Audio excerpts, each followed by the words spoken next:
क्योंकि वो मुझे धमकी देकर रख रखा था कि अगर मैंने बताया किसी को भी तो मेरे प्राइवेट फ़ोटो लीक कर देगा। फिर वो मेरे साथ फिजिकल होता था तो मैं उससे मना करती थी कि शादी के बाद ही। आपको नहीं लगता आपकी एक गलती की वजह से आज आपके माता पिता का इज्जत प्रतिष्ठा मान मर्यादा सब धूलित हो रहा है? मेरा मेडिकल भी हो चुका है, हर एक चीज़, सारे सबूत वगैरह सब भी देख चुकी है, बयान वयान सब कुछ हो चुका है। यहाँ तक कि अगर वो एग्री नहीं होता है तो उसका अरेस्ट वारंट भी निकल चुका है, लेकिन अभी तक कुछ भी कार्रवाई वो नहीं कर रहे हैं। टू फिंगर टेस्ट का जो मामला है उसको खत्म किया जाए। बेटी का एक बार रेप होता है लेकिन वहां पर भी दोबारा रेप हो जाता है। जहां जो कांस्टेबल वगैरह हो उनका ये कहना था कि भाई 30 लाख रुपए लेके शादी कर लो या फिर 2 लाख रुपए में कंप्रोमाइज़ कर लो। प्राइवेट फोटो आखिर एक दूसरे के राजामंदी के साथ उनके पास गया या फिर वो जबरदस्ती आपका प्राइवेट फोटो अपने मोबाइल में क्लिक कर ली? तो अभी हम बिहार के मधुबनी जिला झंझारपुर अनुमंडल लखनौर प्रखंड के रुपौली गांव में हैं और ये रुपौली गांव से एक पिंकी की खबर सोशल मीडिया पे काफ़ी तेज़ी से वायरल हो रही है। पिंकी का साफ साफ कहना है कि हमारी शादी चंदन के साथ कई वर्ष पहले हो चुकी है, लेकिन गलती हमारी ये थी कि मैं पापा और मम्मी को इस बात की जानकारी नहीं दी कि हम दोनों ने कहीं भगवान के मंदिर में जाकर शादी कर लिए। हालांकि दुर्भाग्य है इस बिहार का और बिहार में आए दिन प्रेम प्रसंग का मामला आता है, लेकिन हम इन्हें प्रेम प्रसंग का मामला नहीं कह सकते हैं। पिंकी का कहना है कि चंदन के परिवार वालों के द्वारा अब डिमांड किया जा रहा है, खासकर दहेज के रूप में मोटी रकम का। तो आइए पिंकी से ही जानेंगे आखिर पूरा मामला क्या है और इस बात में कहाँ तक सच्चाई है कि उनके परिवार वालों के द्वारा मोटी रकम मांगी जा रही है। पिंकी, सबसे पहले आप ये बताएं, आप शादी कब किए और कहाँ किए? दिल्ली में मैंने किया था 2018 में 13 फरवरी को। जब आप शादी किए तो मम्मी पापा को बताएं? नहीं चंदन के परिवार वालों को पता था कि चंदन और आपकी शादी हो चुकी है? जी नहीं, ये तो नहीं पता था कि उसने बताया था या नहीं, लेकिन ये पता था कि हाँ ये दोनों साथ में रहते हैं, रिलेशनशिप में है। शादी की जानकारी आप अपने किसी फ्रेंड को भी नहीं दिए? जी दोस्तों को पता था और ये बताने वाला ये खुद था। चंदन अब क्या कह रहा है, उनका परिवार क्या कह रहा है आपको? अब उन लोगों का कहना है कि हम तुम्हें एक्सेप्ट नहीं करेंगे। जब आपकी और चंदन की शादी हुई तो चंदन के घर कभी गए आप रहने के लिए? नहीं, मैं उससे पहले जाती थी आती थी, लेकिन मैं कभी उनके घर पे रही नहीं क्योंकि वो लेके ही नहीं गया था। कहा था कि जब जॉब लग जाएगी उसके बाद चलेंगे। तो शादी के बाद कहाँ रहे आप लोग? मैं अपने घर पे ही रहती थी, वो भी मेरे साथ ही रहता था दिल्ली में ही। आपके मम्मी पापा को पता था कि पिंकी शादीशुदा है? नहीं आपके मम्मी पापा को भी नहीं पता था? जी नहीं।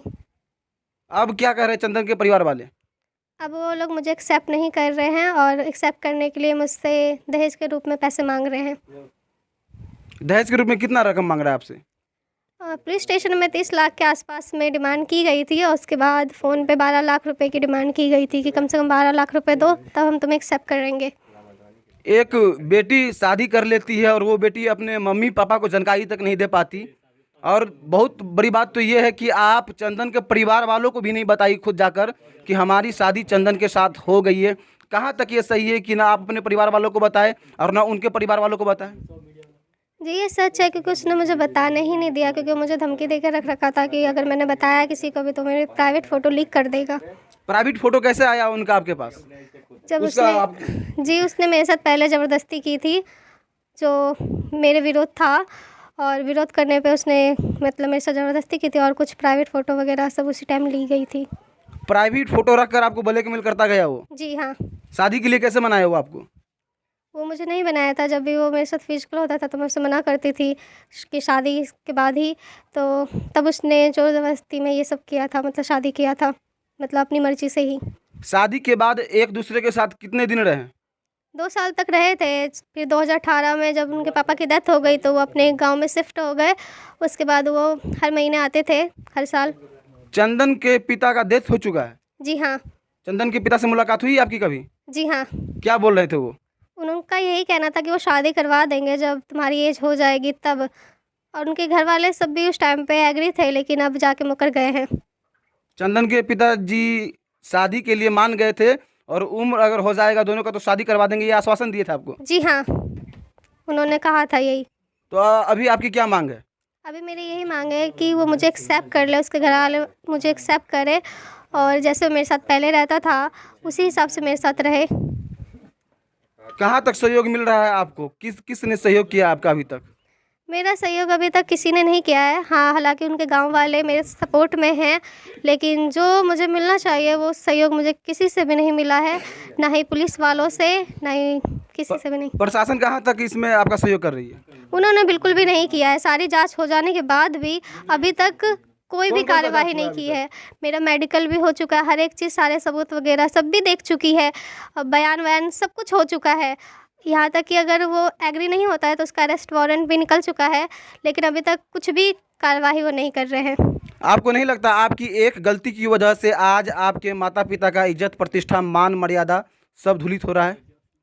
जी हाँ, मुझे ऐसा लगता है, लेकिन उसके पीछे भी मेरी मजबूरी ही है, क्योंकि अगर मैं उस टाइम पे नहीं मानती तो शायद यही मतलब उस टाइम पे भी मेरी इज़्ज़त जाती और जो आज इस टाइम पे जा रही है। तो उस समय तो शादी नहीं हुई थी आप दोनों की?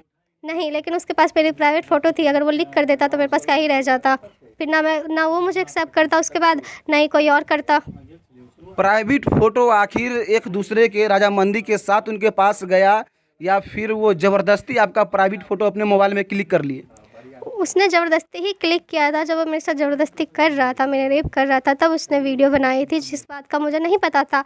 जब मैं एफ़आईआर करने जा रही थी तब मुझे उसने वो वीडियो दिखाई थी कि अगर एफ़आईआर करोगे, चाहे किसी को बताओगे तो मैं ये फ़ोटो लीक कर दूँगा, सोशल मीडिया पे डाल दूँगा। उसके बाद ना तुम मेरी होगी ना किसी और की होगी, अब तुमको देखना है कि तुम्हें क्या करना है। तो उस टाइम पे मुझे जो सही लगा मैंने वो किया।